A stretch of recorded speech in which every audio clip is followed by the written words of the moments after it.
Hello everyone and welcome once again to The Loadout, presented by The Daily Dot. That's capital T, capital D, capital D. Please remember every single bit of that. Do it. I am your loyal host, as I always am, Jared Wynn, bringing you yet one more night of exciting esports news, discussion, diatribes, debates, and diagnoses. Lots to talk about today. Yeah, lots to talk about. A whole lot to talk about, actually. A busy week for us, and of course we have to rejoin you late this week with our busy stuff we had to take care of earlier in the week. So here we are now, a full slate. We should get right into it. 2 hours. First, Richard Lewis joining us, then our League of Legends in-studio analysis show. So stick around for that later on tonight. But first, as I mentioned, joining me right now, this very moment, live, Sir Richard Lewis. Richard, how are you? Doing pretty good. You know, it's been an interesting, an eventful week, 2 weeks really in esports. It hasn't really stopped, but you know, managed to chill out and put everything to one side. Watched the Counter-Strike today. You know, the 4th of July weekend's come a little bit early to NA, so that's how I've spent my time. And actually thinking, I'm pretty glad that me and Thorin aren't doing that show, because the abuse we would have had to put up with from day one probably would have been too much to bear. Yeah, you might have had some incorrect predictions along the way, but you know that's just part of the job we do. Is sometimes you got to be right, and sometimes you got to be slightly less right. Not quite wrong necessarily, but just less correct than at other times. Let's jump right into it. Actually, you mentioned the ESL ESEA Pro League final, my favorite 7-letter acronym league in the world. Really, beyond all others, it has no comparison in that regard. Actually, as far as my favorites go. In that very specific way. It got underway today. $250,000 on the line. That's a lot of money for some Counter-Strike teams, and we'll see more of that later this year, actually, for the second season. But the first season is what we're covering right now.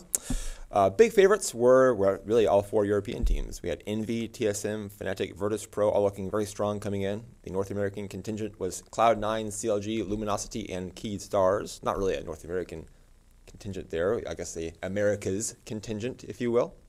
Yeah. Some shocking results to kick us off. Honestly, Cloud9 beating Envy, not that big of a shock to me. I mean, they've taken maps off Envy before in the recent history, so it's not a huge surprise there.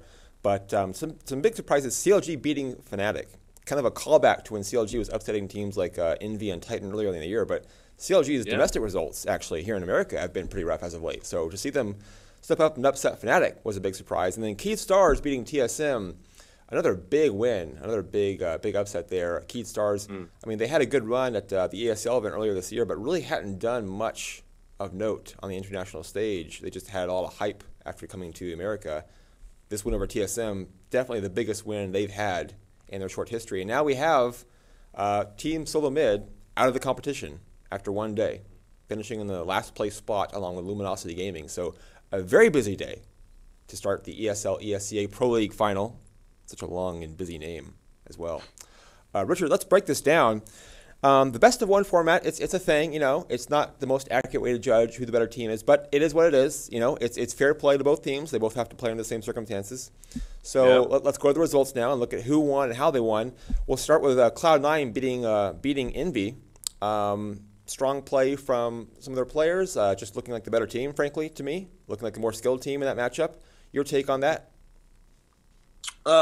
Yeah, I watched this one with interest because Cloud9 play a lot of cash. They fancy themselves as a very handy team on cash. They'll pick it as often as they can. It's a feature of their best of 3 matchups.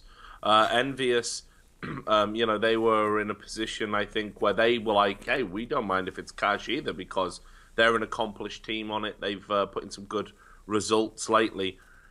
But this was a feature for Envious at Gfinity, where they struggled early on, and they dropped a map every best of 3 en route to the finals, where they 3-0'd NiP in a best of 5.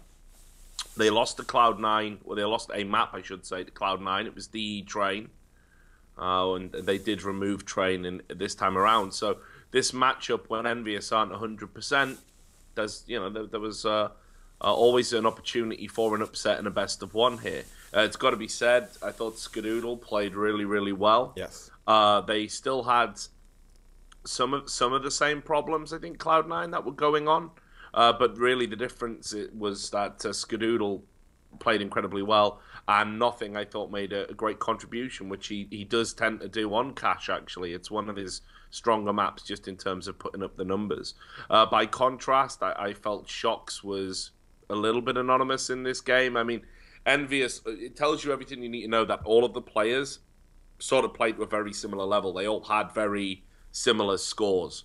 Right. So there wasn't a standout player, and they still went 16-13. But I'm not going to be a European apologist. The format isn't great. The performance wasn't great by Envious, but I'll definitely give credit to Cloud9 on one of their stronger maps for beating a team that's just come off the back of a tournament win. It really speaks to me about how we missed Skadoodle. It was a shame this guy was out of action for months. Just didn't even have a chance to show up internationally because he was not a team. It is crazy that's the way it went down, but that's just the lingering effects still of the whole match fixing scandal that kept one of the primary players in the region from making an impact internationally, as we saw him do here. Now we had an even bigger upset. I think Cloud9 over Envy was an upset certainly, but not a shocking one. It was a result you might even expect, like a good betting choice if you wanted to take an underdog. CLG beating Fnatic, that was shocking to say the least. Fnatic coming in as the dominant team of this era, and CLG, again, they had some good wins earlier in the year against international competition like Envy and Titan, but they've struggled just domestically recently, never mind against international competition. So CLG beating Fnatic, your take on that game? Yeah, I mean, there's no getting away from the fact that this was a huge upset, one of the biggest upsets there's probably been, especially since Fnatic rose to prominence. Again, best of one, anything can happen. But CLG here have played Fnatic on Mirage. Fnatic are a very good team on Mirage. They've swapped players around to sort of play to their strengths. And Olofmeister, he put in a good performance, perhaps not as amazing as we know he can be. JW was decent, perhaps not as amazing as he can be. But really, I thought that Crims was shockingly missing this game. And it's not like him on this map, actually. Crims and Olofmeister usually have this incredible, solid setup on that A site, and that wasn't there this time. Crims was bottom of the score charts, below Pronax. I mean, that's unheard of. Fnatic, there's a very clear hierarchy, and Crims certainly is nowhere near the bottom of that. So there was a lot of speculation about his form individually, sort of coming into this tournament, that people were like, they felt he'd been in a little bit of a slump. But when we last saw them play, it looked like Fnatic had turned that corner, and Crims was ready to get back to his best. Unfortunately, usually he's Mr. Reliable. He wasn't this time around. Now, by contrast for CLG, they've had some amazing, outstanding performances over the course of this tournament. I think Tarek has already been a standout player. Hayes has had some great moments. People are talking about Cutler being a potential shout for MVP already. I think those people are probably getting a little bit carried away, Jared, if I'm honest with you. Okay, sure. But the only thing I would say to sort of just dampen the CLG spirits a little bit is, Fnatic did miss the last Gfinity for reasons that aren't 100% clear yet. Fnatic, I think we were told internally that there was some health issues and they were going to give it a miss. Other people said externally it was so they could focus on this tournament, which if that's the case, it's backfired a little bit. But no doubt this is a huge result from the fourth placed team in NA. And let's be clear, CLG shouldn't even be there. They're only there because Nihilum collapsed in ridiculous fashion towards the end of the season. Right. So I guess that's one of those things. Like sometimes when you're the wild card team, sometimes when that actually nobody is backing you, nobody expects you to do anything, you can catch teams cold. I'm guessing Fnatic, if they did put in all this preparation for this event, the one team they weren't prepared for would be CLG. Because fourth best in NA, and actually lucky to be there. Why would you if you were the best team in the world? Right. So I again don't want to take anything away from CLG at all, but certainly had that been a best of three, I don't think CLG would have triumphed. Well, we'll never know. I do think CLG came in with a good mindset. It's you look at this, they had a great run late last year as Mousepaz, then became part of CLG, had some nice wins over Envy and Titan, other teams actually, Gamers 2, someone else they beat in Europe. They had a lot of hype around them, and from that point on, they kind of trailed down. I think they didn't take to the hype very well. They've had some struggles. Maybe that's what they needed. Maybe they needed to kind of hit the ground again, get that expectation off their shoulders, and just go into a game like this as the wild card, as an underdog with no expectations, playing with pure house money, and then come up with a big upset. And then, of course, they beat Keith Stars. Now CLG is guaranteed a semifinal spot. You know, they're one series away from being in the grand final for the biggest league in Counter-Strike in the world. That's a crazy thing to say, but here we are. You know, they've done what they had to do to get here. I think the win over Keed kind of showed that the CLG win was, or excuse me, the Fnatic win wasn't entirely a fluke. This team is just playing really well right now. I do think that I like the emergence of Cutler. I'm not sure, again, as you said, if he's an MVP already, but I think one of the things the team has missed, CLG's missed, is a player beyond Tarek who can really be dynamic and take over a game for them. If Cutler can be that guy, if anyone else can be that guy for CLG, that's a tremendous step forward for them and could help them win a big tournament like this. Yeah, I definitely agree with you there. I think Tarek is, just like a raw fragger, and that's shown. But, I mean, it's got to be said that Hazed and Cutler in particular, they've stood out and shown some great maturity. You know, Cutler had some incredible moments individually, some incredible rounds where he showed real maturity, was able to clutch, didn't panic. I think, CLG have always had that, again, it's ironic to use this word when we talk about CLG, potential, because that's what the League of Legends team is hidden behind. Yes. God knows how many splits, but this was a team that did have potential, and they brought in JDM64, Josh Marzano. He was like somebody who was with them before they became CLG, somebody that's got that, that kind of rapport with the other players. Right. They're all feeling comfortable, and ultimately that is a huge factor when you go away to a LAN tournament, especially abroad. You're having a room with each other, things like that. So I definitely think CLG are in a good place, and right now, bizarrely flying the flag for NA, sort of in that #1 spot. But tomorrow is another day, and me and Thorin, we often talk about this when we're doing our analysis. It's great to have upsets, right? If you're a fan of that team, it's amazing, keeps tournaments interesting. Yeah. But usually when you get to the business end of a tournament, those upsets, they just don't mean anything. Once you get a best of 3s, best of 5s, class will always tell, because it's like the saying, form is temporary, class is permanent. And I think CLG probably will get found out a little bit later in the tournament. Right, well, they have a best of 3 coming up with either Cloud9 or EnVyUs, and I think I feel pretty confident actually that whether they play Cloud9 or EnVy in a best of 3, CLG will be heavy underdogs. And they will be for me anyway against either. No doubt about it. No doubt about it. I mean, I think either of those teams will comfortably beat CLG, despite today's heroics. I just feel over a best of 3, people will expose them a little bit, which is it's a shame. I don't want to dampen the spirits of CLG fans. God knows they've had enough to put up with long term. But I think they should be really proud of their team's efforts coming out in top spot in that group of death, that horrible group, right? Where nobody could have predicted that. Nobody. So they've already exceeded expectations. Whatever happens tomorrow, if they go down swinging, I think everyone can still be really proud. For sure. Now, we have a lot to talk about, but one more note, since we have so much to talk about from this event. TSM and Fnatic, they played an elimination game on the first day. I don't think there's a single person in the world who had TSM and Fnatic playing an elimination game on day 1 of this event, given the format where you have 3 teams moving on from a group of 4, and you had CLG and Keith Stars in that group with them. Very close game. Fnatic just edging out TSM. TSM, you could see, were hugely disappointed. I mean, they were besides themselves after the game was over, very upset, shirts over their faces, just not wanting to even be there in their chairs, understandably. I guess the question is, where do these teams go from here? Is Fnatic ready to make a run now that they've beaten TSM? Is it going to have lasting effect on them? Because they were really upset, to be clear, with this loss. I mean, it really affected them, you could see.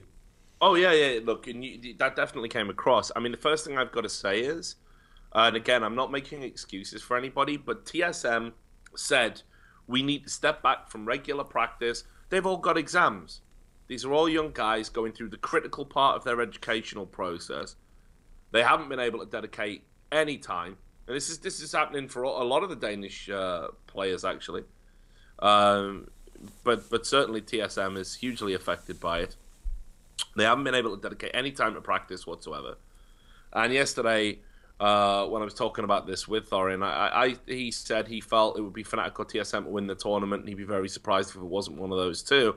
I couldn't get on board the TSM train. I didn't think they would be coming into this tournament particularly strong, which isn't to say I predicted them to go out in the groups. I mean, that would have been unthinkable. But teams, right, in international events and certainly events where it's like momentum-based, you end up playing lots of games, lots of series, you've got to absolutely be prepared. You have to have a variety of tactics ready.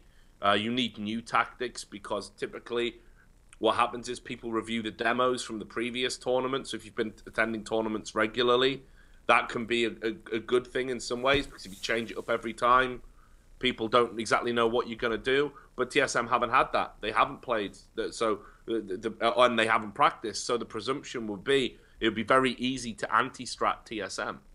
So you throw all of these factors together, and I always felt TSM were gonna struggle. Keyed Stars are a very smart team tactically, and of course Fnatic are just in better shape than them right now because they, regardless of missing the last Gfinity, they have put in more practice and they're a bit more tournament fresh. So yeah, I know they're disappointed, but this doesn't mean the end of an era. This isn't like some huge shock. They had to attend the tournament. I'm sure if they had the option to miss it, they would have done. But you made an agreement when you signed up to the league, ESL ESEA, if you qualified for the LAN, you would attend.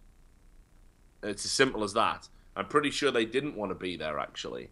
It's not like they need the money. It's not like they need the attention. Education does have to come first at this point in your lives, even if you are a CSGO superstar.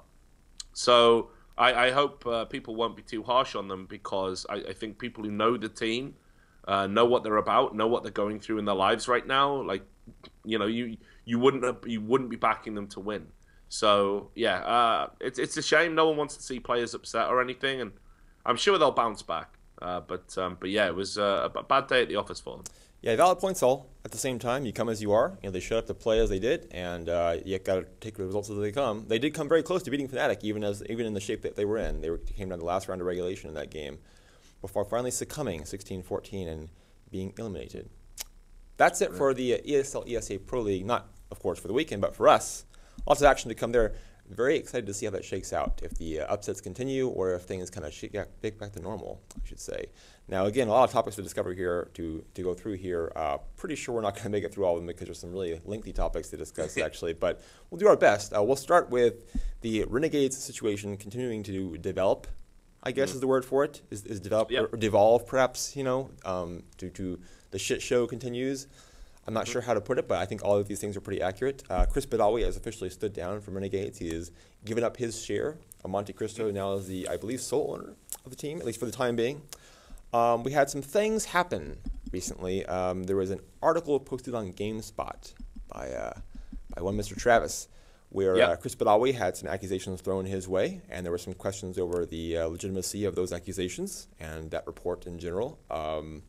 Now we have to look at that. We have to look at where BADAWI goes from here, where Renegades go from here, if Monte Cristo expected to be in the situation when he came into owning the team.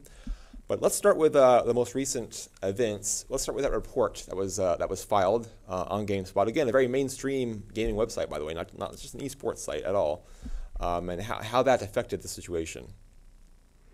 Right. So, okay. I think what's perhaps most alarming about this is that Chris BADAWI definitely knew, and a few of us in the scene did. We knew that something was coming.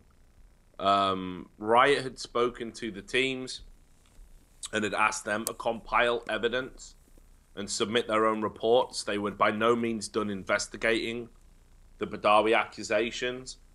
And certainly, if they were going to let it slide, they definitely weren't the moment it became apparent that BADAWI was saying, as far as he was concerned, the rules didn't apply to him. I mean, technically, to the letter of the law that Riot have laid out, they didn't apply to him. That's their failing.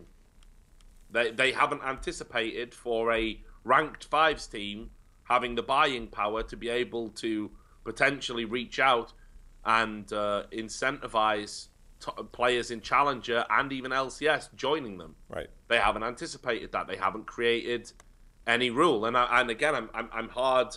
It's hard for me to imagine how they could have a rule in place.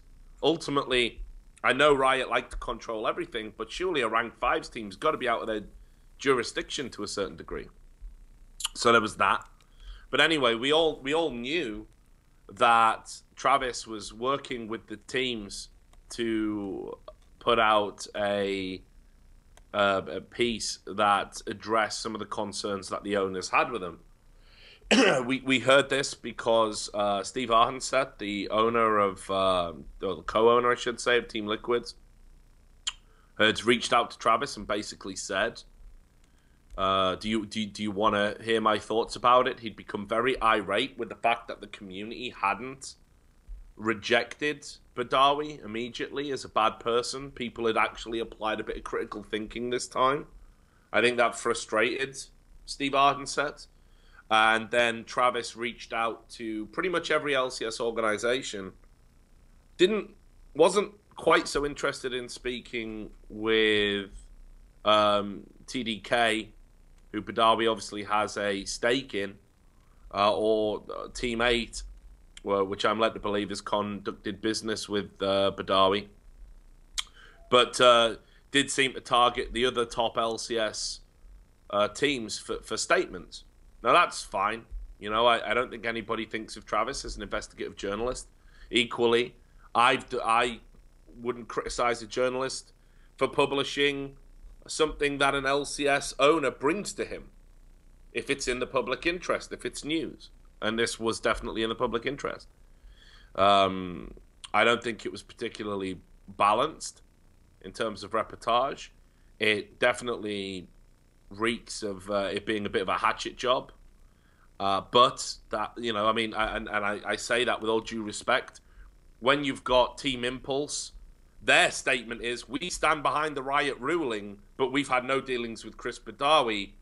What value does that have? Why is that news? That's not news. I'm sure there's multiple teams that have never spoke with Chris BADAWI that have that agree with Riot's ruling, or equally, I'm sure there's plenty that haven't and disagree with it.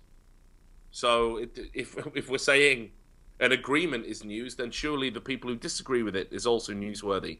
How many of those did you seek out as a journalist? I'm guessing not many.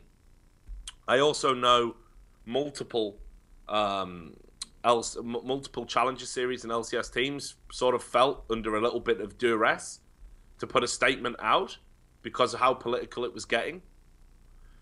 So there was that. Equally, the Winter Fox allegations, where he says BADAWI asked for a payment to remove Alex Ich from TDK, so Winter Fox could potentially benefit from his absence should they play. I think if you're a journalist, you shouldn't necessarily publish a blind allegation like that. There's got to be some corroborating evidence, even if it's just a secondary piece of testimony. And again, Brian Caudry, I'm sure he won't like me saying this, this was a guy who got very upset, for example, when Crepo went public on his Facebook and said Brian Caudry was a joke of a manager, that he had neglected the players, that one other player, I believe it was Oltec, had to sleep in like the lobby because he didn't have a bedroom. And all of this happened under his watch. And I remember Brian Caudry being very upset about those unsubstantiated claims being in the public domain. Well, it's funny how these things work out, isn't it? It's funny how people's values and principles change when it's their turn to stick the knife in. And of course, Brian Caudry is somebody who certainly wants another shot at the big time, despite him really failing, actually, in his tenure as Winter Fox manager. There's no getting away from that. Equally as well, Reginald saying BADAWI attempted to poach Bjergsen. No evidence for that. It seems absurd to me. I can't possibly believe that. If I'm a new manager and I'm coming in to the scene and I want to create a challenger team, do I go to the best mid laner in NA, who's at the biggest NA organization on probably one of the best contracts, and say to him, hey brother, you know, you wanna come and play for us? I've already got Alex Ich mid lane, by the way, but don't worry, we'll work something out, right?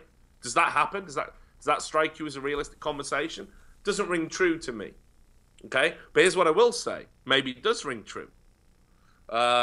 Reginald said he also tried to poach Dan Din, Reginald's brother, who of course has worked for TSM and I believe with Cloud9 also as well.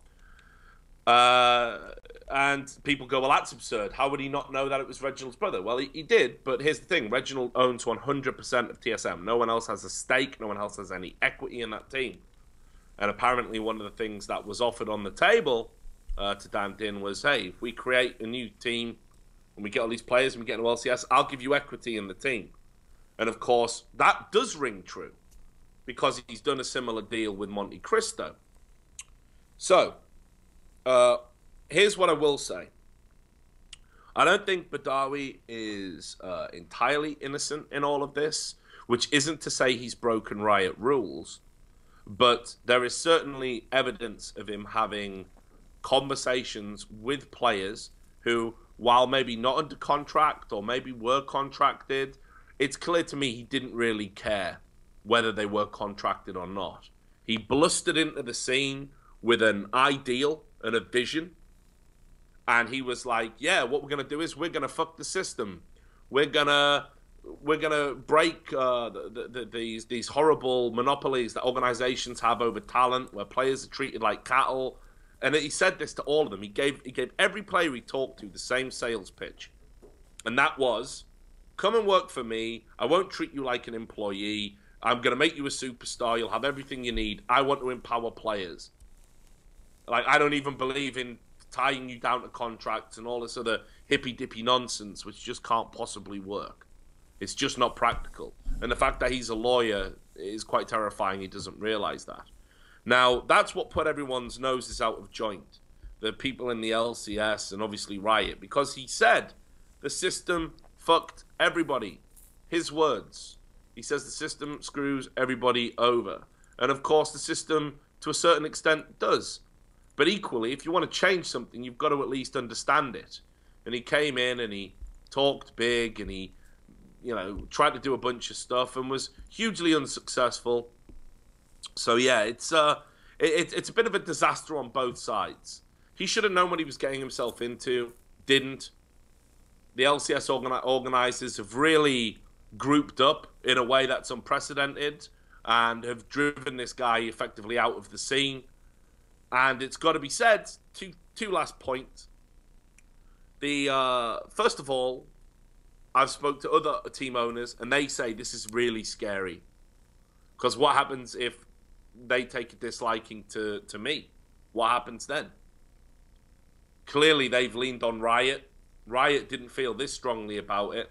Riot certainly have had to bear the brunt of the criticism for their ridiculous, egregious punishment that they've given, but they've only given that ridiculous, egregious punishment to satisfy the managers of some of the biggest brands in their business, some of the biggest teams.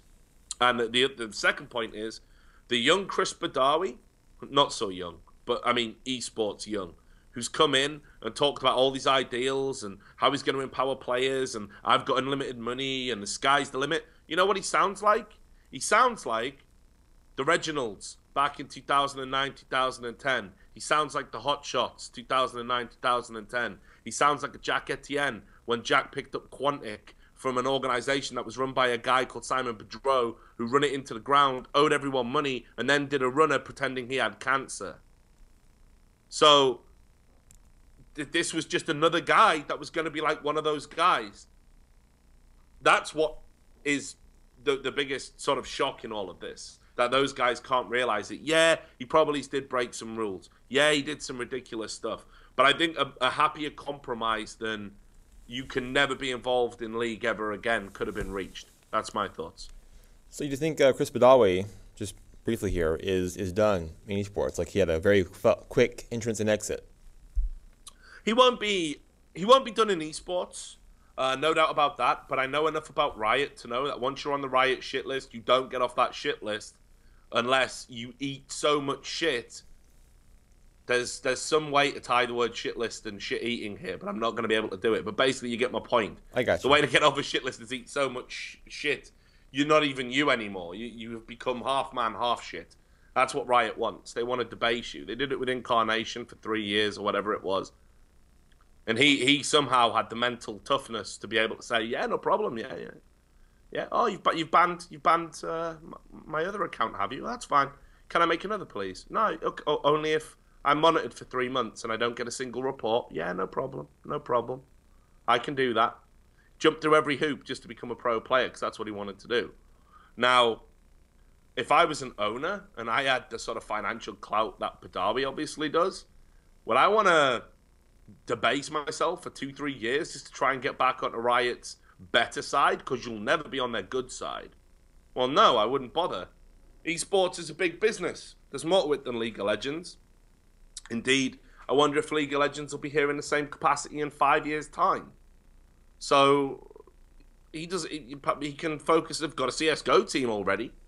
He can focus on that. He can pick up a Dota team. Heroes of the Storm is growing. There's going to be new games.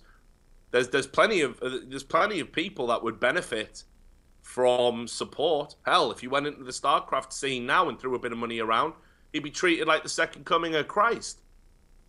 It's up to him, you know. But I don't think he'll be done in esports. But equally, he's definitely done in League. That's just how it works with Riot. You get one shot. Now, Renegades are sticking around with Monte Cristo at the helm. Again, I mentioned before, we're not sure, I'm not sure at least, if Monte Cristo knew exactly what he was getting into here with this whole situation coming about. I can't imagine he predicted all this happening. I think it's been quite an eventful time for Renegades.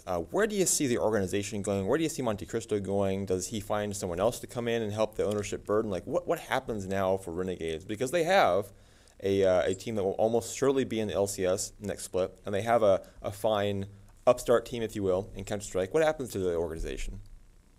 Monty is a fiercely intelligent and very savvy political person. So I have no doubt he'll be able to negotiate the upcoming choppy waters, and it is going to be choppy for a while. You know, I'm sure if BADAWI wants to stay involved in some capacity within Renegades, not as an owner and not in obviously anything that LCS recognizes, I'm pretty sure that could still be an issue, having him lurk in the background.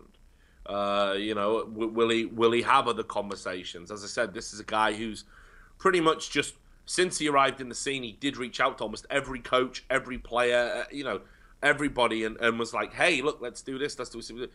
Can Monty put a lid on those types of conversations? I think he's probably learned his lesson at this point.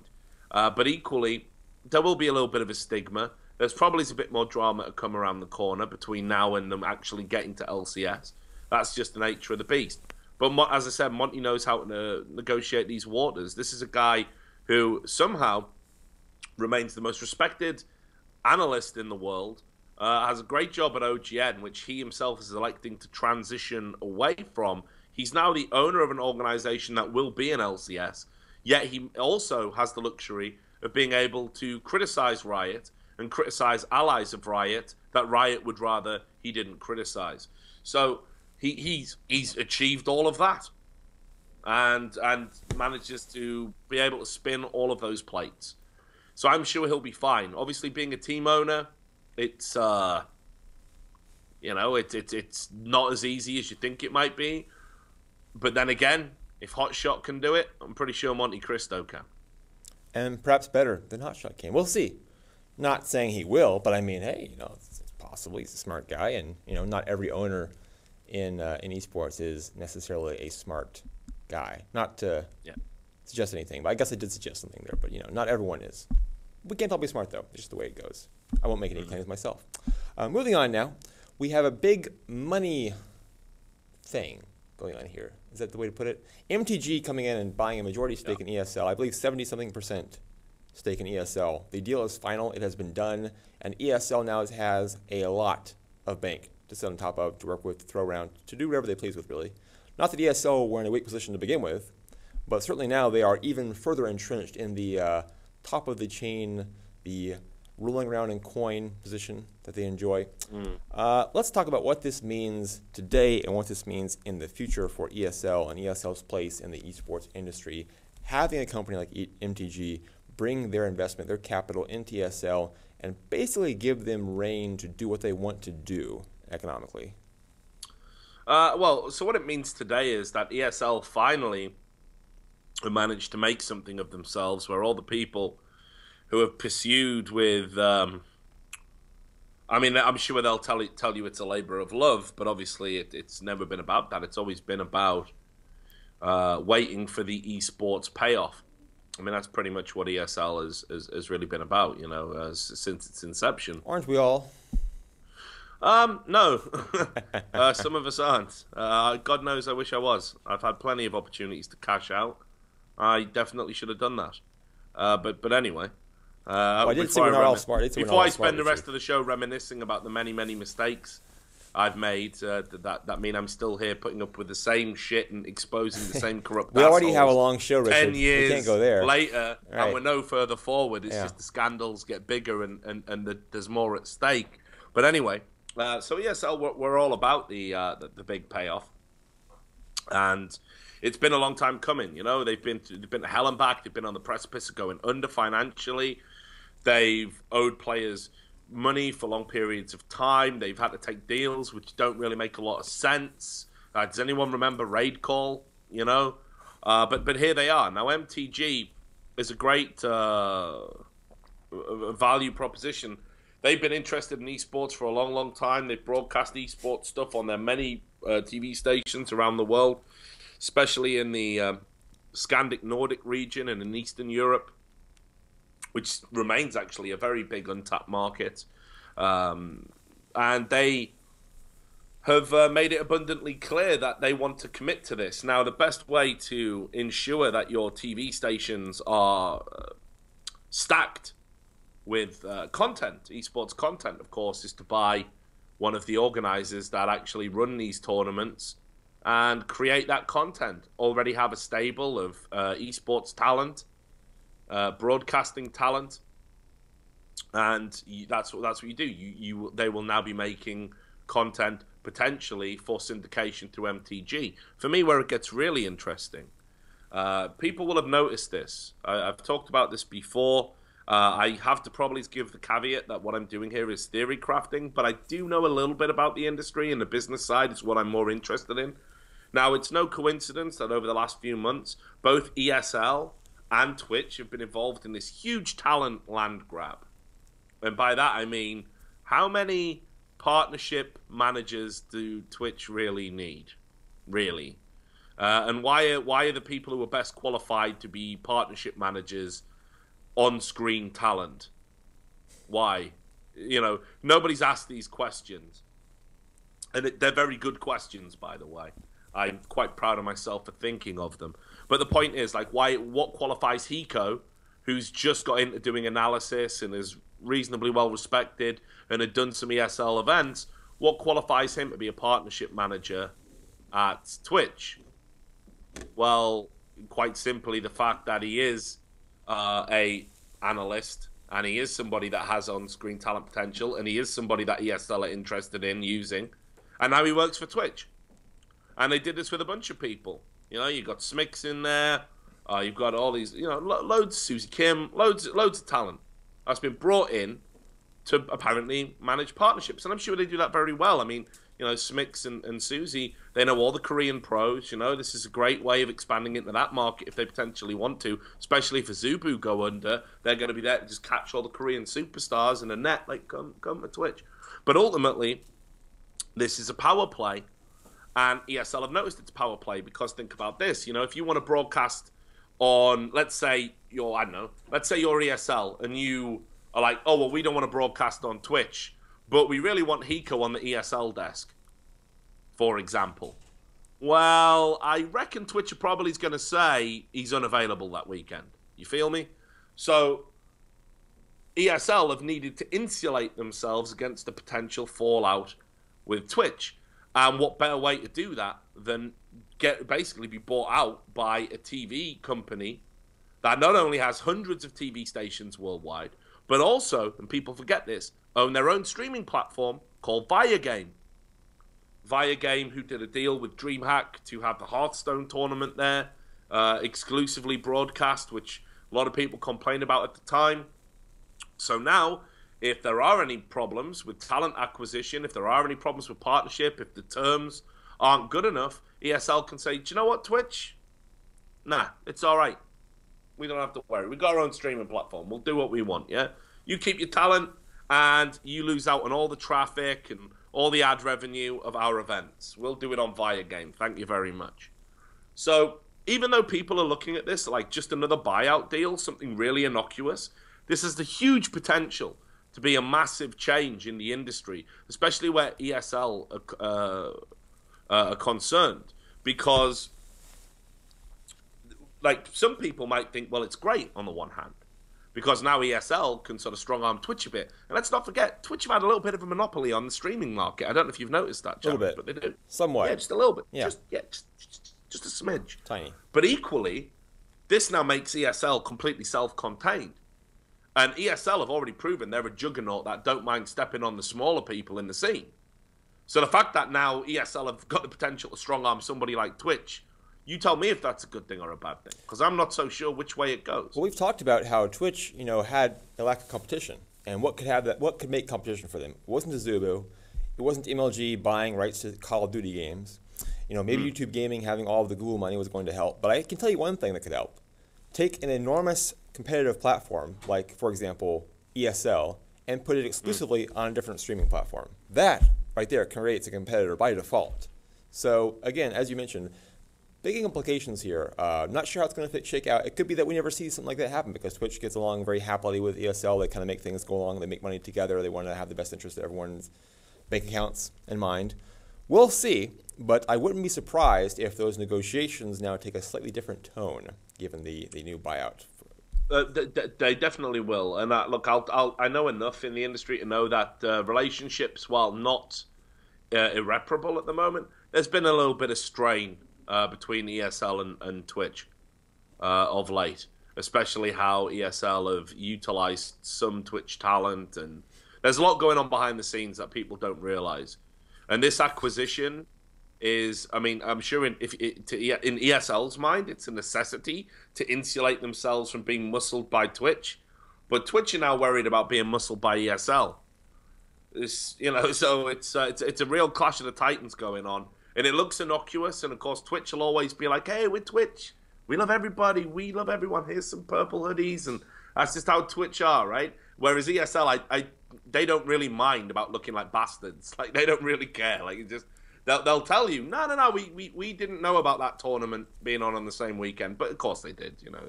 It's going to be a real interesting time. I mean, if you're like me, and that's where you really get the juice from, the business side of it, the sort of Game of Thrones posturing from big companies in the scene. If you're anything like me, you're going to love the next few months. Well, we're all a little bit like you, I think, Richard. We all have the Richard inside of us. So we would definitely look forward to this playing out. Now, again, we have not much time to cover some very big stories. Let's go to the next one. A story that our own Richard Lewis actually went into some detail. If you didn't see it, you should check it out on the Daily Dot, dailydot.com. Find the story of Ann Pragg as told by one Richard Lewis. Richard, this is a long developing story, kind of a secret that wasn't a secret for some time. The man named Sam behind the woman named Ann Pragg, the esports journalist who you yourself worked with in the past. Yep. Just a really hard thing to figure out. For those who don't have any familiarity at all, although you likely have at least some, Ann Pragg, a female esports journalist who turned out to not be female. She was a character created by a man named Sam, who Richard spoke to. It was a very interesting conversation. I definitely came away feeling like Sam had some issues internally that kind of led to his making this decision and carrying this out. And he tried to kind of give it a coat of paint of, it's about the idea of Ann Pragg and what she represents, when really it's not, maybe quite that pie in the sky. It was a little more personal for him. I want your take on speaking to Sam and this whole situation with Ann Pragg and what it says about our industry as it currently exists. I mean, it's got to be said. This is one of those incidents where I think the lessons learned are are probably some comfortable ones because, first of all, the amount of people that were willing to sort of help Anne on the basis that it's like, well, you know, the industry is sexist and it'd be nice to get more female voices out there, and we need more female journalists, and this is a strong female voice that isn't worried about having to play any of the politics, which of course is a huge concern. Let's offer this individual our support and assistance. Now, there's a real argument to say that that is some sort of reverse sexism, some chivalry white knight shit. And I don't think of myself like that at all. I try and just judge people on their merits. But I can't, I'd be lying if I were to say it wasn't a consideration, it wasn't a factor in doing what I did. I imagine all the other people feel the same way. So there's that. You know, is it wrong to just help somebody because they're a girl? You know, is that wrong? I mean, that's a question you got to ask yourself. Did the work in and of itself merit it? Would I have known who Ann Pragg was if I didn't specifically follow her Twitter feed? Does how attractive the image on the Twitter feed was, does that make a difference? The changing image, by the way. Yeah. The rotating image, whichever one it was at the time. So there's that question as well. And certainly whenever I talk to Anne, you know, I'm an older dude. I don't put it about like I used to in my 20s, to be blunt about it. Obviously, you know, long-term relationship, like, so it wasn't really a consideration for me. Although, you know, there's probably some people that applies to that do entertain this, like, delusional esports fantasy of like, ooh, maybe we'll be alone together at an event, and that can be my midlife crisis. We know there were some players, at least, who had that in mind. Well, yeah, and that was exactly what Anne said. Anne said one of the reasons she got so many insights and so much information was that the male players all wanted to, you know, get in a bed with her, and they shared information on that basis. But then, where the story takes a much darker turn is when she, who is, remember, a he, is interacting with other female players. Right. And they're talking about private things, female concerns, body issues, and start sharing photographs predicated on that. And you're accepting them and you're continuing that interaction. And this happened at least half a dozen times. So this is where it becomes this really... look, misrepresenting who you are is ultimately unethical. But there can be good reasons to have a pen name.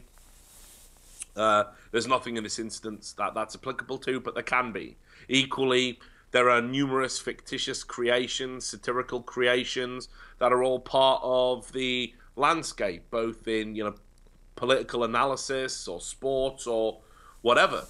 But in this instance, this was clearly about the individual's own status. Now, I think where the sort of denouement of the story gets interesting is that after achieving all of this success that the individual Sam had aspired to achieve, the cruel twist is you can never actualize it. You can never accept it, because Ann Pragg was offered LCS coaching roles. That's true. There's just no doubt about that. She was offered analysis roles. She was offered an editor-in-chief's job at a website. She was offered her own appearances on very popular streaming shows. She was offered to go on Summoning Insight with Thorin and Monte Cristo, something I've never done. Right? But she couldn't do any of it all because she wasn't real. So that ultimately is sort of the worst part of it all. That you've blazed this trail, you've betrayed everyone's trust, you've done some really unethical things, you've gained access to people's innermost sort of secrets in some cases and vulnerabilities. At no point did Sam say he'd received any not safe for work pictures from any of the male players. But let's just imagine there's at least one nervous LCS player out there right now, right? Just You've one? done all of these, yeah. At least We're imagining one, really. yeah. Yeah. So you've done all of this. You've done all of this, and then you've done it for rewards that you can't even accept, that you can never take. So I agree with Thorin's assessment of it. He was like her biggest fan. He was her biggest proponent. He was instrumental in her getting noticed, and he was just like, whoever's done that, like there is something wrong with them, and they should probably look into what it was that caused them to choose to do that. But it's a fascinating look at the industry as a whole. It makes me wonder: is there anyone else out there that's not all they appear to be? In an esports, in an industry where we live our lives primarily on the internet, it's definitely something to think about. It really gives you two distinct elements to look at it here. I think one is the personal interactions that Sam had with people. You know, you mentioned women who shared photographs with him that they surely would not have shared in confidence had they known who this person actually was. There are surely, I'm going to go out on a limb here and say, male players who shared photographs they don't want to have out there in the public and wouldn't have shared with him knowing who he was. There are the personal, the violations of trust, and of course the friends of this individual whose photographs he used for his personality. We didn't even mention that. And that's the thing. I was just talking about this the other day. So this person who I don't know, the real Ann Pragg, if you will, right, whatever her name is, she is now a somewhat iconic presence in League of Legends. She's got her own cartoon likeness on the Daily Dot. And maybe one day she's going to stumble across that. You know, I mean, that's insane. I mean, it's a nice drawing, at least. Well, yeah, true. It is a nice cartoon likeness as far as those go. So you have the personal aspect of it, where this individual really, violated some trust of some people, and some who don't even know that their trust was violated. They're not even aware of what happened. And then you have, as you said, the industry part of it, where how did a person who had a faux identity as a woman manage to get where they did, manage to get all these offers just by pretending to be with someone else? It says a lot, I think, about where the industry is today and how we treat less represented sects. I didn't actually mean sex, I mean like S-E-C-T-S within the industry, and how we try to bring them along thinking it's charitable work. I don't know if it's charitable work, but trying to equality when really you don't really know what you're getting. Unless you actually meet the person or you see some evidence of who they are, you're not really sure what you're getting, because so much of esports takes place behind the monitor, behind the screen. It sounds kind of cliche, but it's true.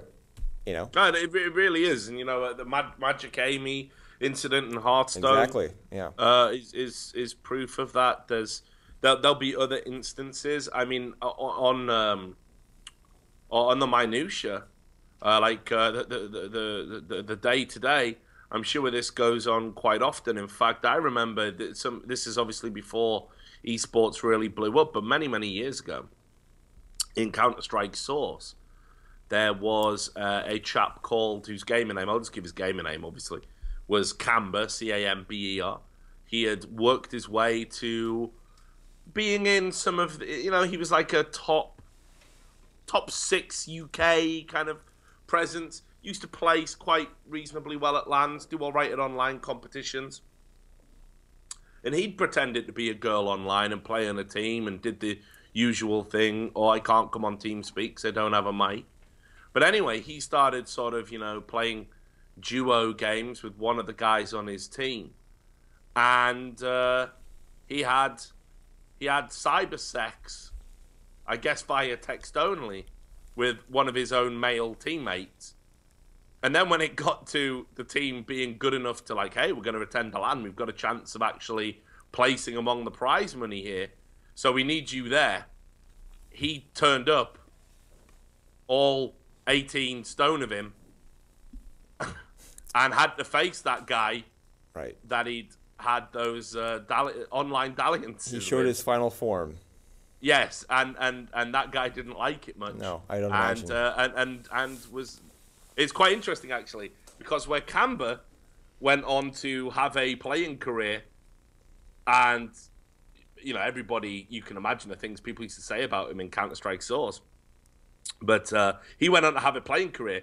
The guy who had engaged in virtual sexual congress was so ashamed he was never seen again. So there you go. Yeah, it's funny how which party emerges from that kind of situation sometimes. It does speak to, again, just the biases that exist in the industry. For good or ill, sometimes you think you're working towards the good and trying to promote equality and get a better mix of voices in the industry, and it can end up hurting you and hurting other people as well. It's a funny thing, hard to figure out. Hopefully there will come a time, sometime in the future, where we don't feel a need to make that effort because it just comes naturally. But we're certainly not there yet, Richard. I just don't imagine we're there quite yet. I think we are going to see more Ann Praggs before we get there, as a matter of fact. More Ann Praggs, but hopefully less Canvas. Yeah, hopefully. We can only hope that. We've already seen one attempted Ann Pragg, and it was funny to see the man behind Ann Pragg then fight the attempted Ann Pragg. It's kind of a meta Pragg, if you will, that whole situation. Yeah, exactly. Hard just the other day, actually, a new Ann Pragg added me. Oh, really? Yeah, so the legend lives on. It does. I think it will live on for a while until the memeing part of it kind of dies down. One last note for you and I, Richard. I know that you think highly of the Copenhagen Wolves organization, or have in the past. They are undergoing some significant change now with the whole situation over there. Young Buck and Unlimited, people have been in the team for 2+ years now.